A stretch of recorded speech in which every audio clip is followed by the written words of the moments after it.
Bismillahirrahmanirrahim. Assalamualaikum warahmatullahi wabarakatuh. Alhamdulillah wassalatu wassalamu ala Rasulillah. Allahumma la sahla illa ma ja'altahu sahlan wa anta taj'alul hasana idza syi'ta sahla. Rabbi shrah li sadri wa yassir li amri wahlul 'uqdatam min lisani yafqahu qawli. Apa kabar anak-anak semua? Pada kesempatan kali ini kita akan melanjutkan pelajaran kita pendidikan agama Islam. Kita telah sampai pada bab 3, yaitu Allah Subhanahu wa taala Maha Pencipta. Yang pertama yakni Allah Subhanahu wa taala itu ada. Allah Subhanahu wa taala Maha Pencipta. Artinya bahwa Allah Subhanahu wa taala telah menciptakan alam dunia ini. Allah Subhanahu wa taala telah menciptakan dunia dan seisinya. Siapa yang telah menciptakan bulan, yaitu Allah. Siapa yang telah menciptakan matahari, yaitu adalah Allah. Siapa yang telah menciptakan bintang, yaitu adalah Allah Subhanahu wa ta'ala. Dan selain itu, masih banyak lagi yang ada di dunia ini, termasuk yaitu adalah manusia, hewan, tumbuhan, itu adalah merupakan ciptaan daripada Allah Subhanahu wa ta'ala. Dan alam semesta dan isinya itu adalah merupakan ciptaan Allah Subhanahu wa ta'ala. Allah Subhanahu wa ta'ala maha kuasa menciptakan segala sesuatu.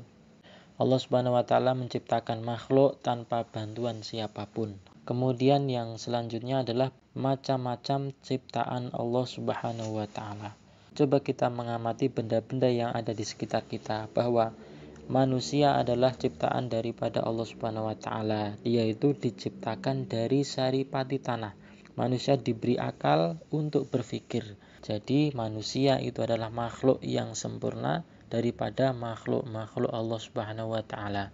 Allah Subhanahu wa ta'ala juga menciptakan binatang. Binatang diciptakan di dunia ini adalah untuk kebutuhan manusia. Misalkan Allah Subhanahu wa ta'ala menciptakan ayam. Allah Subhanahu wa ta'ala menciptakan kambing, menciptakan sapi.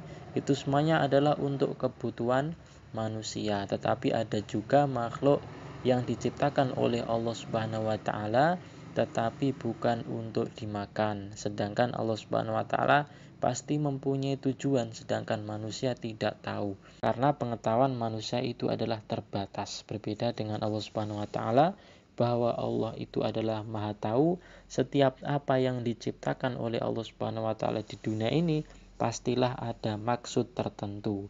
Pasti Allah Subhanahu wa ta'ala memiliki maksud dan tujuan, dan itu semua tidaklah sia-sia. Jadi Allah Subhanahu wa ta'ala menyediakan lingkungan di sekitar kita yang dapat dimanfaatkan untuk manusia. Allah Subhanahu wa ta'ala menciptakan air, tanah, hewan, dan tumbuh-tumbuhan. Allah Subhanahu wa ta'ala mengatur dan memelihara semua ciptaannya dalam keselarasan. Jadi semua dapat dimanfaatkan oleh manusia. Pemanfaatan sumber daya itu harus bijaksana, tidak boleh sembarangan agar terjadi keselarasan di alam ini. Menjaga dan memelihara alam adalah bentuk rasa syukur kita kepada Allah Subhanahu wa ta'ala. Allah Subhanahu wa ta'ala juga menciptakan malaikat dari nur cahaya. Jadi malaikat itu diciptakan oleh Allah Subhanahu wa ta'ala dari nur cahaya. Malaikat selalu tunduk kepada perintah Allah Subhanahu wa ta'ala. Allah Subhanahu wa ta'ala menciptakan matahari untuk makhluk di alam semesta. Allah Subhanahu wa ta'ala menciptakan bintang dan bulan yang bersinar di malam hari.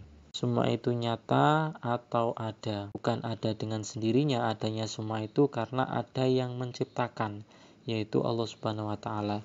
Tidak mungkin planet dan bintang di luar angkasa itu ada dengan sendirinya. Pasti Allah Subhanahu wa ta'ala yang telah menciptakan. Zat yang mampu menciptakannya yaitu hanyalah Allah Subhanahu wa ta'ala. Semua yang ada di alam semesta menunjukkan bahwa Allah Subhanahu wa ta'ala itu adalah ada.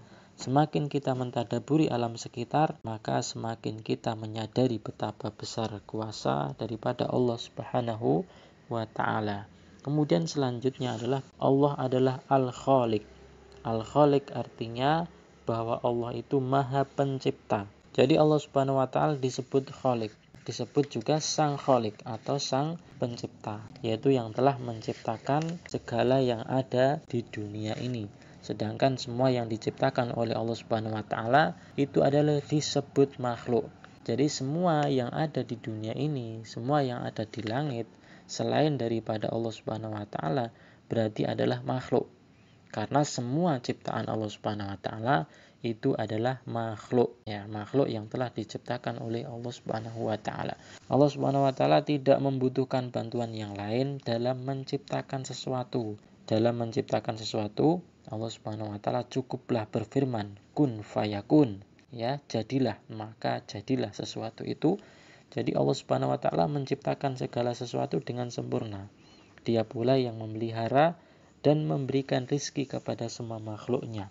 Manusia harus bersyukur atas semua nikmat Allah Subhanahu wa taala. Jadi setiap apa yang telah diciptakan oleh Allah Subhanahu wa taala di dunia ini, pasti Allah sudah menjamin jatah rizkinya masing-masing. Termasuk manusia sudah dijatah rizkinya oleh Allah Subhanahu wa taala. Binatang semuanya yang telah diciptakan oleh Allah, semuanya sudah mempunyai jatah rizkinya masing-masing. Pernahkah kita berpikir tentang betapa besar karunia daripada Allah Subhanahu wa taala? Karena Allah Subhanahu wa taala menciptakan manusia dengan sempurna, menciptakan bumi untuk tempat tinggal manusia, menciptakan tumbuhan, hewan, air, udara untuk makhluknya. Bagaimana cara kita bersyukur atas nikmat yang telah diberikan oleh Allah Subhanahu wa taala kepada kita? Yaitu banyak hal yang dapat kita lakukan. Di antaranya adalah dengan taat beribadah kepada Allah Subhanahu wa taala, yaitu dengan cara sholat, membaca Quran, berdoa, dan rajin belajar. Selain itu, kita juga harus taat kepada orang tua. Kita harus membantu mengerjakan pekerjaan rumah sesuai dengan kemampuan kita. Di antaranya kita bisa membereskan kamar tidur kita, menyapu, menyiram tanaman, yaitu dengan cara menghemat menggunakan air dan listrik. Maka kita bisa membantu orang-orang di sekitar kita. Membantu teman yang kesulitan, yaitu kesulitan dalam mengerjakan tugas, maka kita bisa membantu mereka. Menjenguk tetangga atau kerabat yang sakit, kemudian bersikap patuh dan hormat kepada guru. Kemudian juga menjaga kebersihan dan melestarikan alam sekitar kita. Kita bisa merawat tanaman dan hewan yang kita pelihara. Kemudian diantaranya adalah juga membuang sampah pada tempatnya. Karena kalau sampah dibuang bukan pada tempatnya, maka nanti kotoran akan tercecer di mana-mana dan nanti akan menyebabkan daripada penyakit. Maka kita harus merawatnya lingkungan kita, yaitu dengan membuang sampah pada tempatnya.